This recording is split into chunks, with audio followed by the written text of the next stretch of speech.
This episode is brought to you by Vital Farms. Isn't it bullshit to have to question where your food comes from? At Vital Farms, you can trace your pasture-raised eggs all the way back to the source, the pasture. On the side of each pasture-raised carton of eggs, you'll find the name of the farm where your eggs were laid. And when you look the farm up on their website, you'll get a peek at all the sunshine, fresh air, and open space the hens enjoy. Learn more and find out where to buy them at vitalfarms.com. Vital Farms, keeping it bullshit-free. Between the kids being home and hosting, everything in our house gets used up in summer. With Instacart, I can save money by stocking up on all my favorite summer brands. I save time by getting everything delivered in as fast as an hour. And I save myself a sink full of dirty dishes by stocking up on paper plates for the annual summer cookout. Save more on summer essentials? Spend more time enjoying summer. Add summer to cart. Download the app to get free delivery on your first 3 orders. Offer valid for a limited time. Minimum $10 per order. Additional terms apply. Welcome to the Human Capital Innovations Podcast. We're your source for personal, professional, and organizational growth and development, where we share original research, explore industry trends, and interview executives and thought leaders from across the globe. We hope you join us often for practitioner-oriented content around all things related to leadership, HR, talent management, organizational development, and change management. Maximize your personal and organizational potential with Human Capital Innovations Podcast.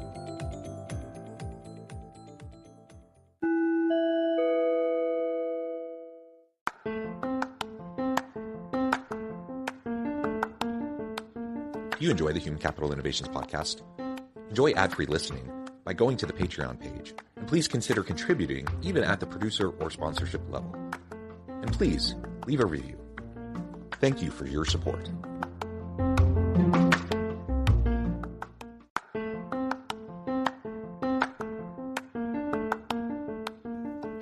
Welcome to the Human Capital Innovations Podcast. In this HCI podcast episode, I talk with Crista Grasso about how teams can achieve more by doing less.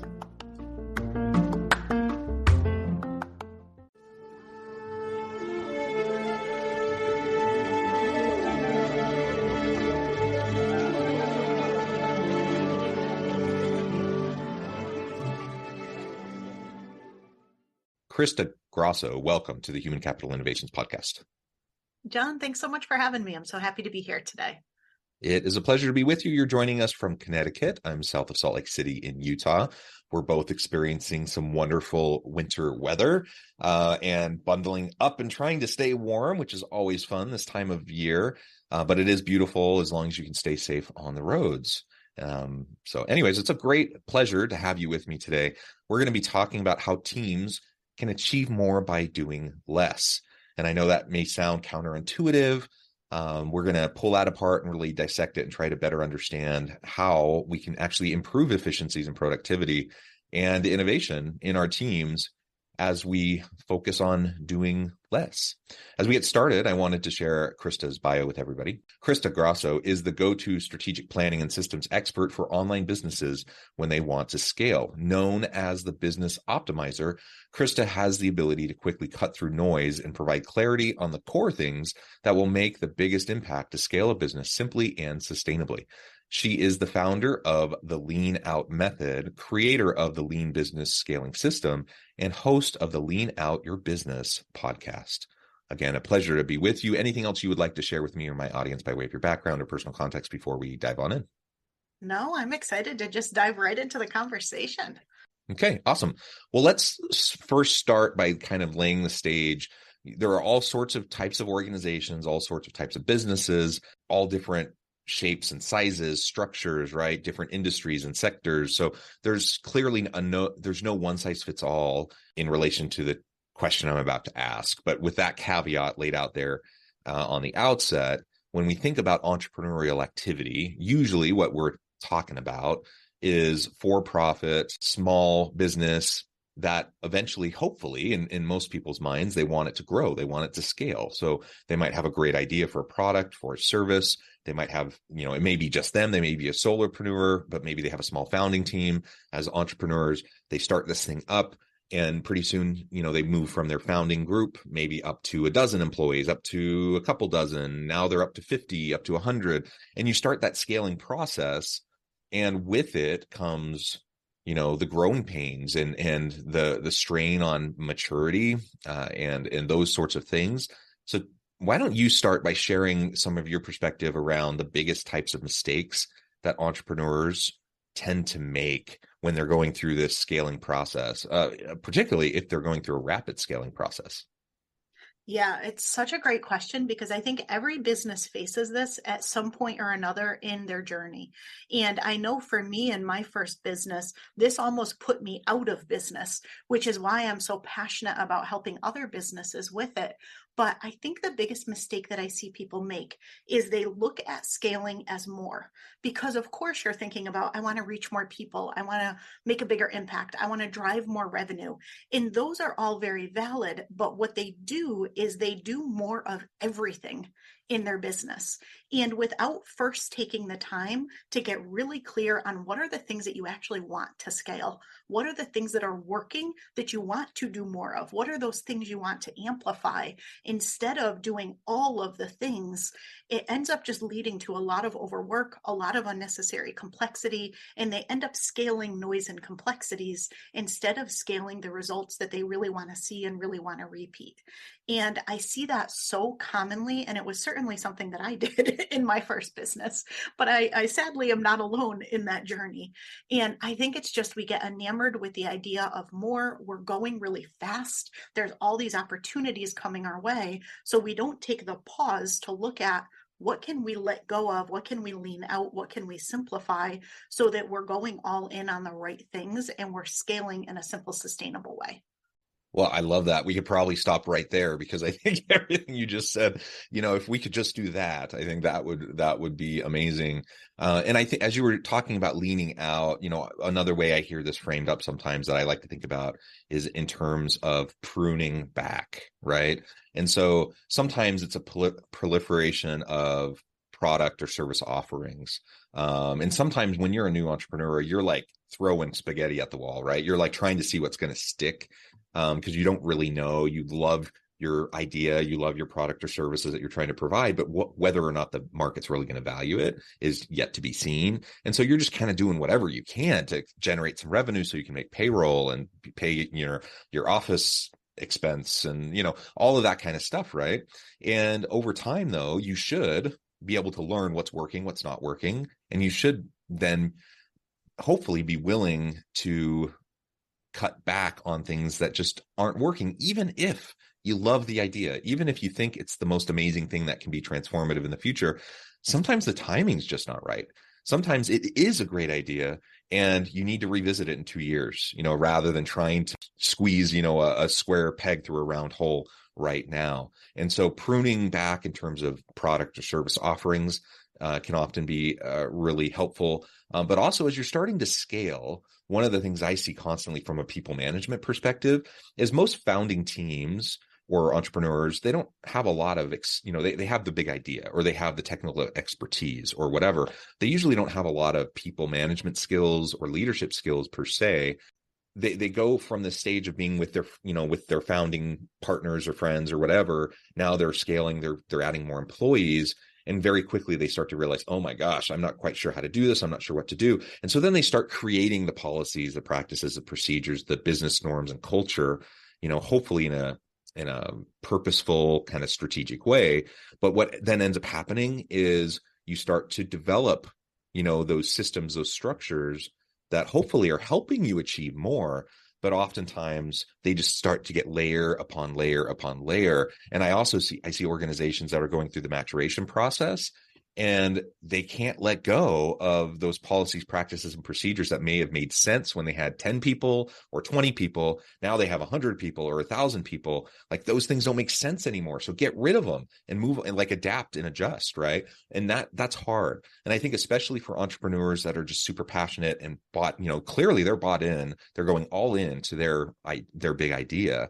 It can be hard because you feel so much emotional investment in that product or service or in the team or in whatever, that it's hard to just take an objective look at what is actually necessary.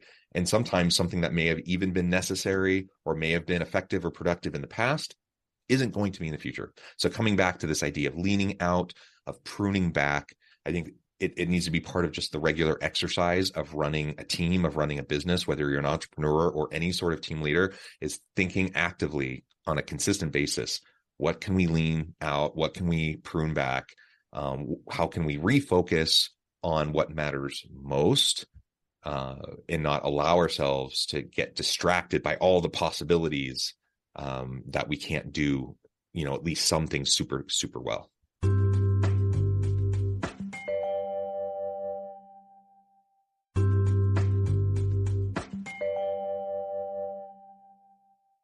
Yeah, it's so true. And I always use this analogy. If you think about an hourglass where it's wide at the top, it's pinched in the middle, and then it gets wide again at the bottom. The example that you gave, right? In the early days, or even as you're going through a period of major growth in your business, you're experimenting, you're trying a lot of different things. So you're at the wide point, you're putting all sorts of new stuff in. The key with scaling is you want to scale at the narrow point.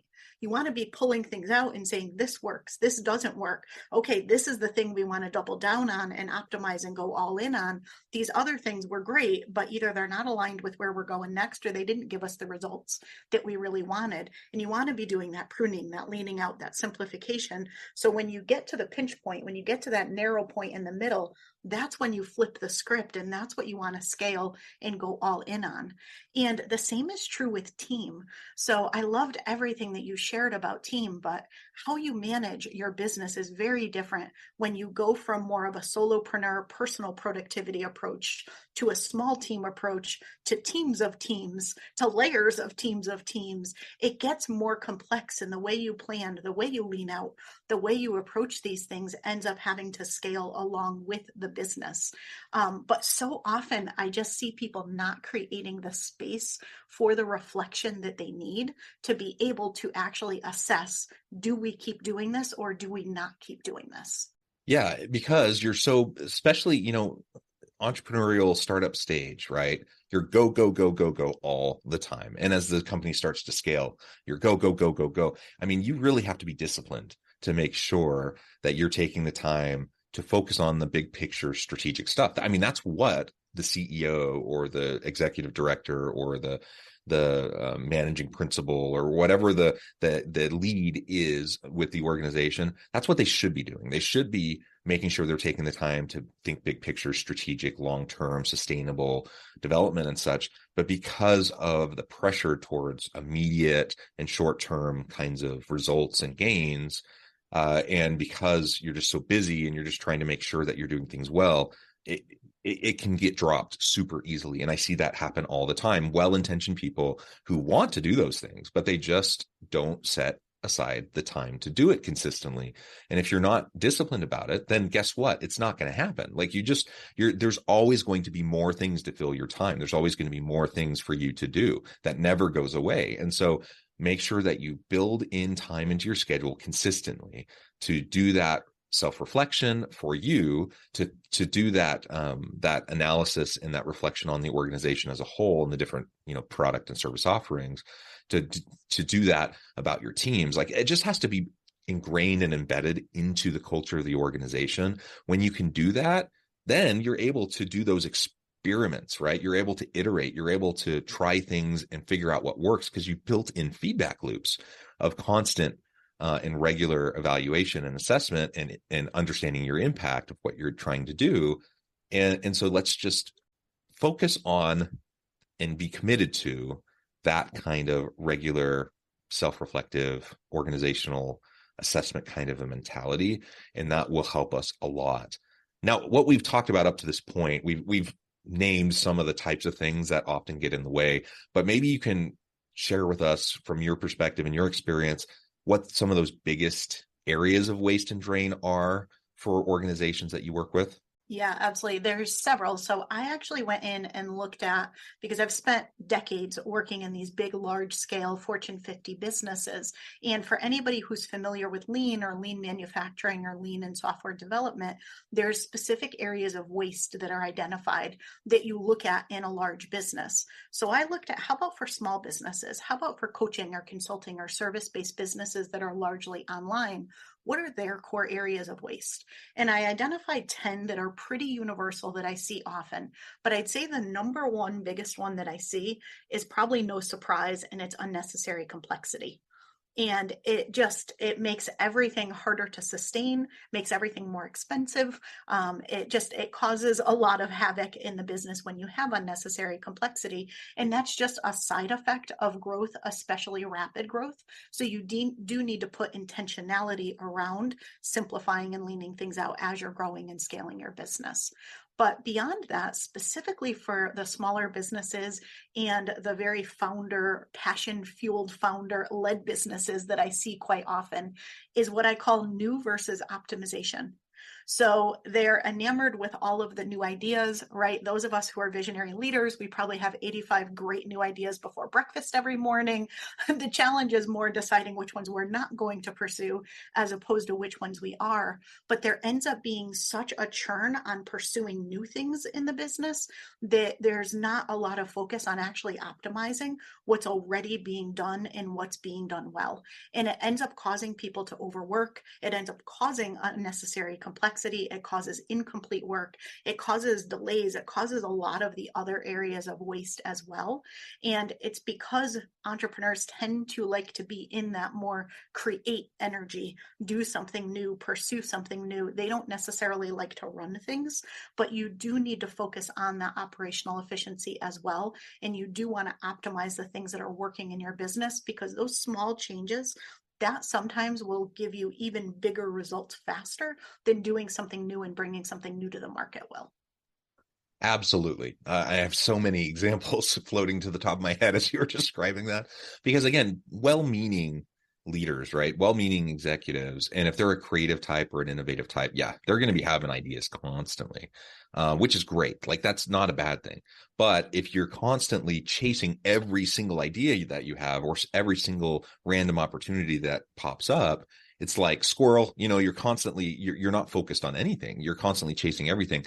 And it becomes, not only does it increase complexity, and all those things you just said, it also is demoralizing. It's really demoralizing to people. So those who have been working on your bedrock, products and services, those who have been establishing, successful, sustainable initiatives and programs and such, when you are constantly chasing the new shiny object, and as a result, just kind of because there are scarce resources pretty much in every organization.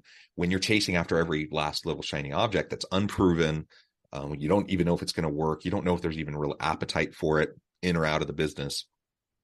But you keep chasing all those things. Guess what? You're not investing or reinvesting into those established, successful areas, those products or services or programs or initiatives that have already been proven that work. And to your point about like impactful gains, if you want to grow, the best way to do it is to focus on those areas that are already working really well, that are proven. I was working once on an initiative, amazing ROI, amazing impact on all the assessment metrics and such. And I was so frustrated because, we were doing all this great work. We had a great track record, all of the data to back it up. And I'm like, all we need is there's this huge investment that just went into this brand new thing that is completely unproven, could be really cool, but we have no idea if it's going to work. Millions put into this thing. I'm like, give us $100,000 in our area of reinvestment. And guess what? We will turn that into, tenfold ROI, and we can do it, within 6 months. And it becomes demoralizing when again and again and again and again, you see that not happening. And then you feel, whether it's the intention of the leader or not, you feel undervalued, underappreciated. You feel like what you're doing doesn't actually matter to them because they just want to chase the shiny object. Now, of course, in their minds, in the minds of the leaders, they're not thinking that way. They're not thinking, I don't value you. They're not thinking, I'm just chasing shiny objects. They're just being creative, and they're in creative mode. And they're trying to, see what might help us into the future. And that can be a good thing, but you have to balance it, right? And if you don't balance it, then it adds to the layers of complexity, like you said. It's demoralizing, and frustrating to your people in other existing areas, established areas, and it just creates a whole slew of problems. And if we want to get more efficient, we want to lean out, we want to focus in on what's working and help us to be more effective and productive in those areas. What would you say are some of the things that we could start doing in most teams right away to help move us along that path? Even if it's just as an experiment to see, can we try some of these things to prune back and see what happens, see if it actually helps.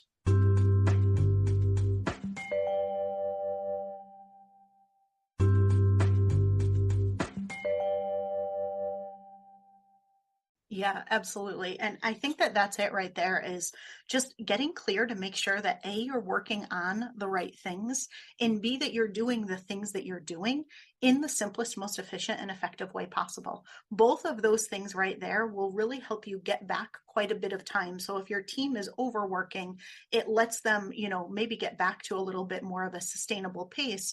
Or if they're not overworking, you can redirect that time into something that's actually going to help you scale your business faster.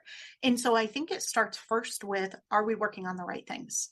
And to me, that's having a really clear vision. That's having really clear direction as to where are we going as a company, what's next long-term, and what's next right now. So it's taking both a long-term vision and a shorter-term look at what are the goals for the coming 90 days or this year that we really need to be laser focused on.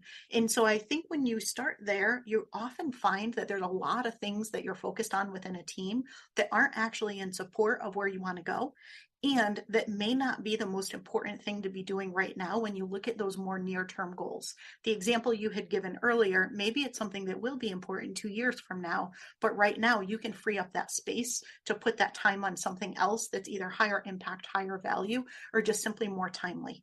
And so I think that that is the very first piece of it. But then you want to look at what you're actually doing and look at how can we do this in the simplest, most sustainable way. A lot of times there's opportunities to systematize things. There's opportunities to put automations in place. There's a lot of, one of the areas of waste is underutilized resources, where people have a lot of tools and technology that either they aren't using, or they're using multiple tools to do the exact same thing, and they're adding a lot of duplication and other work. So sometimes it's something as simple as just taking the pause to evaluate, what do we have? How are we doing it? What tools, technology, resources are we using to do this? And is there a better way?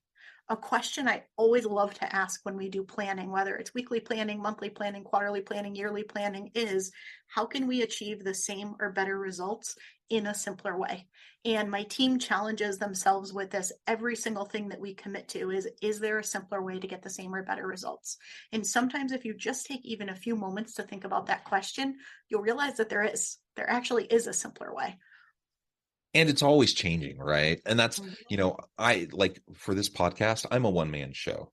I do it all, from booking the guests, setting things up, and then doing the interviews and doing all of the editing and getting it all, streamed across the different platforms and published and social media. I do all of that for this podcast. Now I have a team of people that help with other things I do in my consulting business.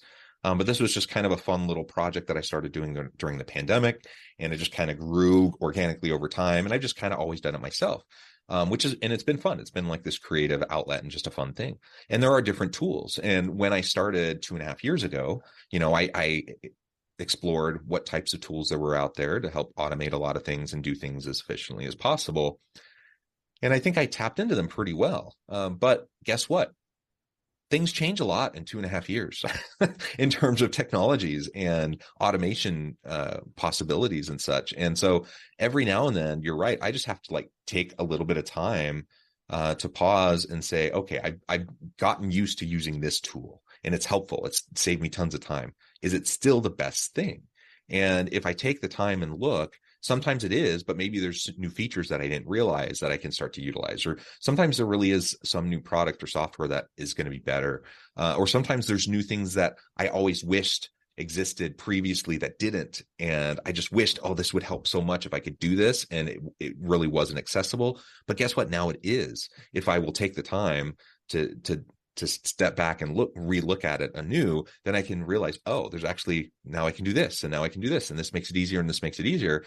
And it's an ongoing process. Like that's never going to end, and this is just one little tiny example of me doing this silly little podcast. But think about it, you're running, a big business with all these, driving revenue and all these great products and services.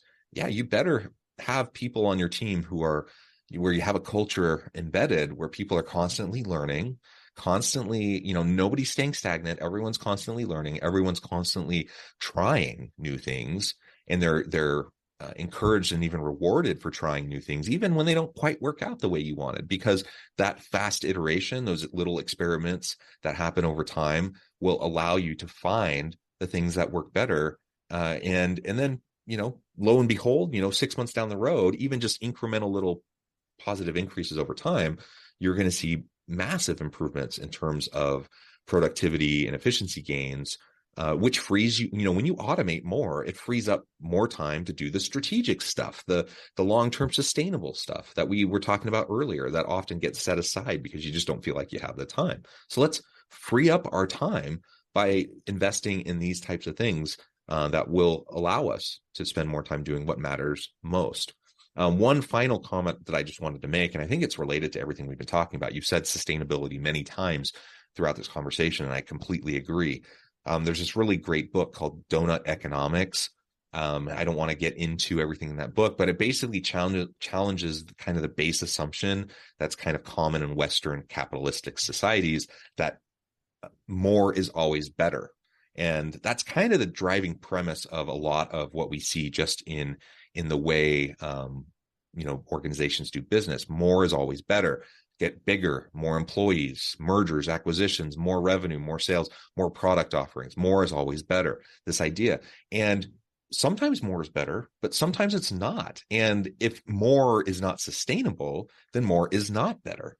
And so we have to think about sustainability, and we have to think about what matters most. And if our product and service offerings proliferate, in massive ways, that can drive additional revenue, and it will allow you to hire more people and grow your business. If it's not scalable, what ends up happening is you might have that period of rapid growth and rapid scaling, but eventually it catches up to you, and it's like a house of cards, and it just takes that stiff wind to blow it all down. There's one tech company, we're a bit of a tech hub here in the Salt Lake City area. And there's one tech company that was going through this rapid scaling, and, they'd grown by like 250% in terms of their employee, their employees in the organization over the course of like 2 years, massive rapid growth. And then one day, this hugely successful unicorn tech company, massive growth and scaling. And then one day the article comes out, they lay off half their employees. Why did that happen? Right? Again, massive growth can be a great thing, but it obviously wasn't sustainable. And so let's just challenge ourselves and those assumptions a little bit as we move along this path. Well, Crista, it has just been a real great opportunity to chat with you. It's been eye-opening to me, and I really appreciate you sharing your time, your wisdom, and your experience with me and my audience. Before we wrap things up for today, I just wanted to give you a chance to share with the audience how they can connect with you, find out more about your work, your team, and then give us a final word on the topic for today. Yeah, absolutely, John. Thanks so much for having me. I loved our conversation. And for anyone who wants to learn more, you can go to leanoutmethod.com. And if you want to grab the guide that goes through those 10 areas of waste, it's leanoutmethod.com/waste. Very, very good. Crista, thank you so much. I encourage my audience to reach out, get connected, find out more about what Crista and her team can do for you. Check out those free resources and other resources that she has available to help you and your organization, your team, to lean out, to prune back, and to be more effective, efficient, productive, and innovative. And as always, I hope everyone can stay healthy and safe, that you can find meaning and purpose at work each and every day. And I hope you all have a great week.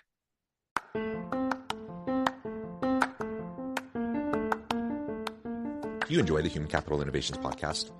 Enjoy ad-free listening by going to the Patreon page, and please consider contributing even at the producer or sponsorship level. And please leave a review. Thank you for your support.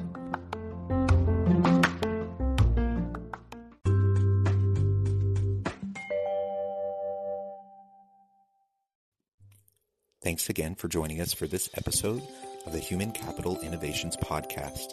I hope you stay healthy and safe, and that you have a great week.